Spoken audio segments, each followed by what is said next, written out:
Okay, so this problem states the length of a rectangle is 3 feet longer than 9 times its width. Excuse me. If the area of the rectangle is 90 square feet, what's the width of the rectangle? So the first thing I like to do with word problems is to draw it out. So I'm going to draw out a rectangle. And the area is 90 feet, so I'm going to put 90 right in the middle. And so I'm giving the length in terms of its relationship with the width, and we're finding the width. So the width, because that's what we're finding, I'm going to put as x. And since the length is given in relation to the width, we can formulate an equation for the length in regards to x, aka the width. So the length is 3 feet longer than, so what this means is plus 3. That because it's just saying it's 3 feet longer than blank 9 times, so this is its width. So this means that the width is multiplied 9 times, so it'll be 9x. But it's not only 9 times its width, it's 3 feet longer than 9 times its width. So it's 9x plus 3 equals the length. And based off my background knowledge, I know that area is length times width. So I'm just going to put this right here.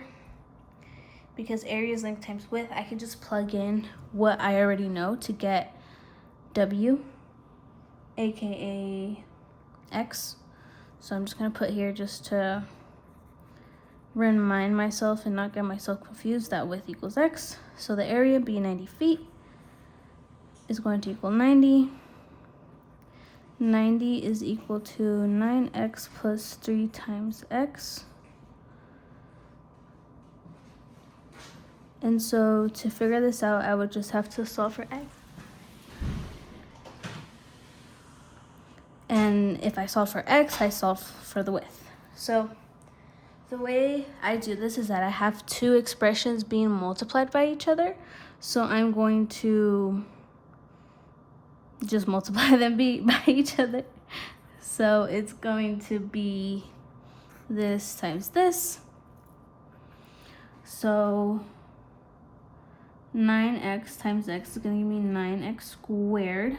And 3 times x is going to give me 3x. And it's positive, so it's going to be plus 3x. And to solve for x, you have to get everything on one side. So the way to do that is to subtract 90. And then you're going to get 9x squared plus 3x minus 90 equals 0.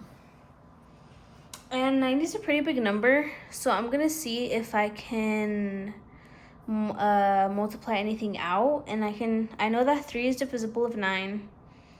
And I'm assuming that 3 is a divisible of 90 since this is a divisible of 9. So I'm going to get out a 3. 3x squared plus x. Just going to do this right here. I'm assuming it's 30. Yeah, 3 times 3 is 9. Okay, yeah. Minus 30, parentheses, equals 0. Now that my numbers are smaller, I'm able to use the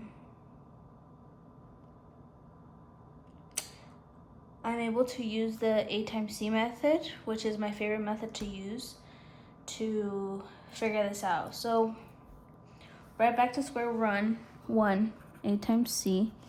It's going to give me negative 90. And the multiples of negative 90 have to add up to 1. There's an imaginary 1 right here. So I know 10 times 9 is 90, but how do I get that to 1? I think it's going to be 10 times negative 9, which is going to give me negative 90. And if added up, it's going to give me 1. So then I reincorporate what I found back into the equation. Need to add my variables. or else it's gonna look like I didn't combine like terms. And now that I have 4 terms, I can factor those out individually. And the way I like to organize myself is by underlining the first group that I'm gonna factor out, and then this double underline the second group. So 3 is still on the outside of everything. So this step gets a little bit confusing because there's gonna be a lot of parentheses. But what I can take out from this expression is just x. So it's gonna be 3x plus 10. And I can't really take out much here except for -3. So, and what I like to ask myself is x times what will get me 3x squared? So that's 3x. And here I ask myself, -3 times what is going to give me -9x? And the answer is 3x. And then -3 times what's going to give me -10, and that's going to be 10. So it's oh wait, there's a parenthesis here too. It's very easy to just kind of assume that, because there's always a pattern, that this is always the same value expression. But you have to get out of the habit of that and actually double check and do the math, because if this is wrong, then and you do the math here, then you're gonna know, and they're not identical, then you know you did something wrong. So that's why it's a good idea to not fall into the habit of just copy and pasting, even though that is the pattern, but by checking your math every time you do it.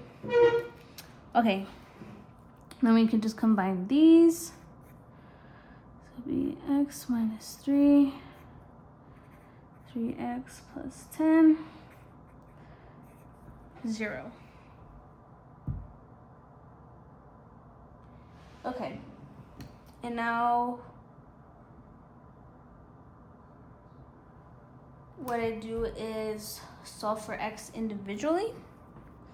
So it's gonna be x minus 3 equals 0. If this was an x, then we would also solve for this, but it's just a whole number, so we just kind of let that be. 3x plus 10 equals 0. So here, just do plus 3. X equals 3. Okay, here we do -10. You just do order of operations to isolate x. Divided by 3. X equals -10 over 3. And now, like I've mentioned before, when you're solving for x, most of the times you're going to get 2 answers. So you have to check which answer makes sense within the context of the word problem. So we can't have a negative length. We can't have negative amount of feet. So the right answer is 3. And whenever you have a word problem, you always have to write a statement. So that's when I know I'm not done yet. So what I have to say is the width of the rectangle is 3 feet. It's very important to say the units, because if you don't say the units, then the person looking at your word problem and your work doesn't really know if you mean 3 inches, 3 centimeters, 3 meters, or 3 feet. So, yeah.